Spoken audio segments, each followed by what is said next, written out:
So here we go again. और आज feeling काफ़ी एक्साइटेड क्योंकि आज है chest day, most of the lifters का सबसे फेवरेट डे, यानी कि चेस्ट डे। और ये काफ़ी नेचुरल फीलिंग है। इसके पीछे क्या रीज़न है आई डोंट नो, लेकिन जो भी है, लास्ट टाइम हमारा चेस्ट सेशन तो हमने पिछली बार शायद करा था हैवी लिफ्ट में इंक्लाइन बेंच। सो इस बार पॉसिबिलिटी है कि हम कुछ ना कुछ उसमें चेंजेस करेंगे, क्योंकि मैं हर बार यही प्रेफर करता हूँ कि एवरी नेक्स्ट वर्कआउट मैं कुछ ना कुछ एक्सरसाइज सिलेक्शन में चेंजेस कर पाऊँ। इससे क्या होता है कि हम एक ही चीज़ करते करते बोर नहीं होते हैं। तो पर्सनली मेरा ट्रेनिंग शेड्यूल ऐसा ही होता है। मोस्ट ऑफ द टाइम जब मैं जिम के लिए कम्यूट कर रहा होता हूँ तभी मैं सोचता हूँ कि मुझे क्या मूवमेंट्स करने हैं, और ये चीज़ कंफर्म होती है सीधे जिम के अंदर जाके, क्योंकि कभी कभार ऐसा होता है कि जिम में कुछ इक्विपमेंट्स ऐसे होते हैं जो कि अवेलेबल नहीं होते हैं या फिर यूज़ में होते हैं। तो उसकी वजह से अगर मैं घर पे ही प्लानिंग करके आऊँगा कि मुझे इंक्लाइन बेंच करनी है या फिर पेक डेक फ्लाइज करनी है, और जब वो चीज़ अवेलेबल नहीं होती है तो फिर खाली टाइम वेस्ट होता है और कन्फ्यूज़न क्रिएट होती है कि करना क्या है। तो अगर पहले की बात करें तो ऐसा काफ़ी बार होता था, लेकिन अब ऐसा माइंडसेट हो गया है कि ज़्यादा सोचना नहीं पड़ता है कि जिम में जाके करना क्या है, क्योंकि मैं किसी भी मसल को ऐसे सोचता हूँ जैसे कि बाइसेप्स है तो फिर कर्ल कर सकते हैं खाली, और अगर ट्राइसेप्स है तो पुश कर सकते हैं, और यही चीज़ अगर चेस्ट है तो पुश कर सकते हैं और फ्लाई कर सकते हैं, और अगर मैं बैक की बात करूं तो यही चीज़ पुल डाउन्स और रोज़ में हो जाती है। तो मेरा माइंडसेट ऐसे ही वर्क करता है कि मैं ये सोचता हूं कि एक्चुअल में मसल का मेन फंक्शन है क्या, और क्योंकि जब मुझे पता लग गया है कि मेन फंक्शन मसल का है क्या, तो मुझे इतना टाइम स्पेंड नहीं करना पड़ता है ये चीज़ सोचने के लिए कि मुझे कौन से मूवमेंट्स करने हैं जिम के अंदर जाके। लेकिन चलो, एक्सरसाइज सिलेक्शन या फिर मूवमेंट्स आज के कुछ भी हों, लेकिन एक चीज़ की तो गारंटी मैं दे सकता हूँ कि जो पंप आने वाला है आज चेस्ट का, वो एक नेक्स्ट लेवल पर होगा।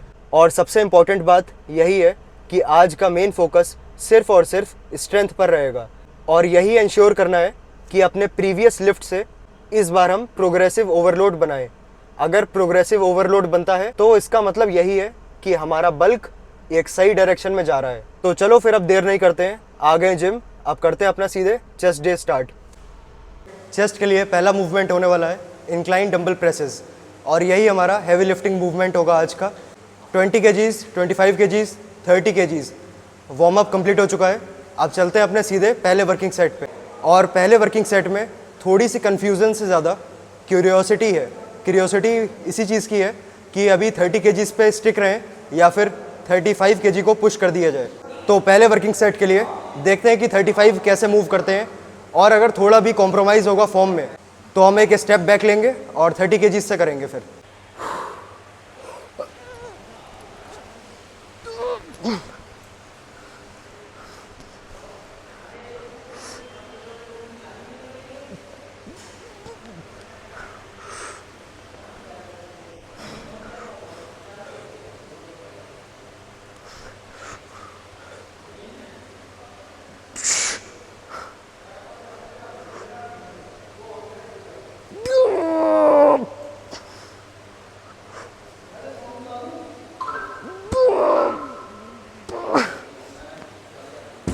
सो 35 kgs, और अभी के लिए सिर्फ 6 rap.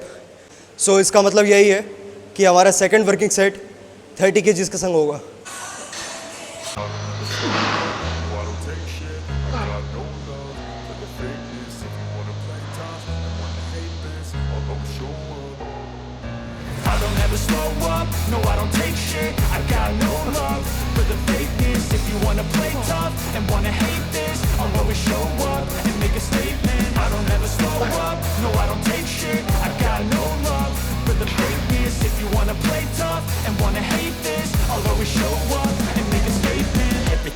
So instinctive and so passionate. Every word I move so descriptive like an adjective. I got a vendetta against people who patented being negative when you should be getting after it.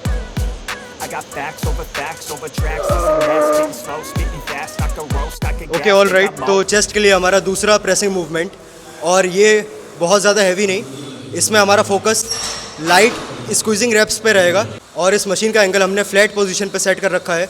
सो इसका main target बस यही है कि जितना squeeze कर सकते हैं possibly उतना करेंगे, और इसके बाद हम मूव करेंगे किसी फ्लाई बेस्ड मूवमेंट पे। तो चलो चलते हैं अपने पहले वर्किंग सेट पे।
सॉरी, और क्योंकि हमारा डेली वॉल्यूम अंडर 6 सेट्स रहता है तो इसका मैक्सिमम हम एक वर्किंग सेट करेंगे और इसके बाद लाइट स्क्वीजिंग केबल फ्लाइज का एक set.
Alright, so chest completely destroyed.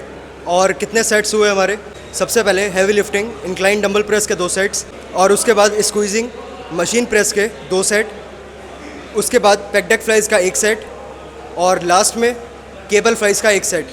So in total 6 working set हमारे हुए और ये वर्कआउट कंप्लीट हुआ 35 मिनट्स के अंदर। तो अगर 35 मिनट्स के अंदर 6 वर्किंग सेट्स में इस लेवल का पंप आ सकता है तो इससे ज़्यादा वॉल्यूम देना और या फिर इससे ज़्यादा टाइम स्पेंड करना जिम में मेरे लिए पर्सनली पॉसिबल नहीं है और ना ही मैं प्रेफर करता हूँ। और किस लेवल का पंप आया है ये चलो चेक करते हैं फिर अभी।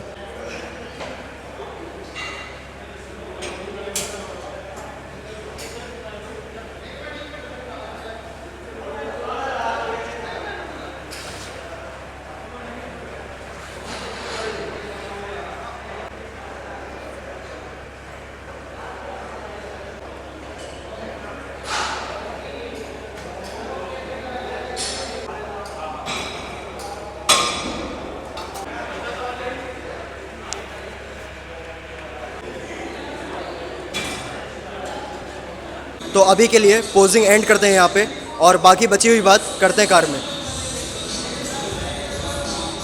ऑलराइट, तो एक बढ़िया चेस्ट वर्कआउट ख़त्म, और वर्कआउट ख़त्म होते ही जैसे ही हम जिम से बाहर निकले वैसे ही हमें एक एक्सट्रीम वेदर कंडीशन देखने को मिली, जो कि बाहर बहुत तेज़ बारिश हो रही है। और ये सिर्फ बारिश नहीं, ये एक thunder storm plus hello storm है। तो फॉर्चुनेटली हम जिम के लिए कम्यूट करते हैं बाय कार। लेकिन अगर पहले की बात करें तो ऐसा नहीं होता था। पहले हमारे पास स्कूटर था, उसके बाद हमारे पास एक मोटरसाइकिल थी, तो हम उसी से कम्यूट करते थे जिम के लिए। चाहे वेदर कैसा भी हो, अगर बारिश हो रही होती थी तब मैं रेन कोट पहन के स्कूटी या मोटरसाइकिल से अपने घर से 10 किलोमीटर दूर सिर्फ ट्रेन करने के लिए जाता था। तो आज के टाइम में ये चीज़ें थोड़ी चेंज हो गई हैं, लेकिन जो चीज़ चेंज नहीं हुई है वो है डेडिकेशन और डिसिप्लिन। वो उस टाइम भी उतना ही था और इस टाइम भी उतना ही है। तो अगर आपको सच में ट्रेन करना इतना ज़्यादा पसंद है तो आप कोई ना कोई तरीका ढूंढ ही लोगे ट्रेन करने का। ऑन दी अदर हैंड, अगर किसी को ट्रेन करना पसंद नहीं है, वो सिर्फ़ और सिर्फ एज अ प्रेशर ट्रेन करता है, तो उसके पास कोई ना कोई एक्सक्यूज़ मिल ही जाएगा ट्रेन ना करने का। अब वो चाहे वेदर का हो या फिर इक्विपमेंट्स का हो या फिर किसी और चीज़ का। लेकिन इसका मतलब ये बिल्कुल भी नहीं है कि आपको अपनी लाइफ का रिस्क लेके ट्रेनिंग करनी है। तो ये सारी जो भी सिचुएशन होती है कभी हमारे फेवर में होती है और कभी हमारे फेवर में नहीं होती है। तो यहाँ पे क्या डिसीजन लेना होता है, ये काम हमारे इंटेलिजेंस का है। So try to improve every day. और इम्प्रूवमेंट सिर्फ बॉडी या फिजिक में नहीं, माइंडसेट में भी होनी चाहिए। तो फॉर्चुनेटली हम पहुँच गए घर और सीधे जाते हैं रिकवरी मोड पे। तो एंड करते हैं यहाँ पे, मिलते हैं आपसे नेक्स्ट सेशन में।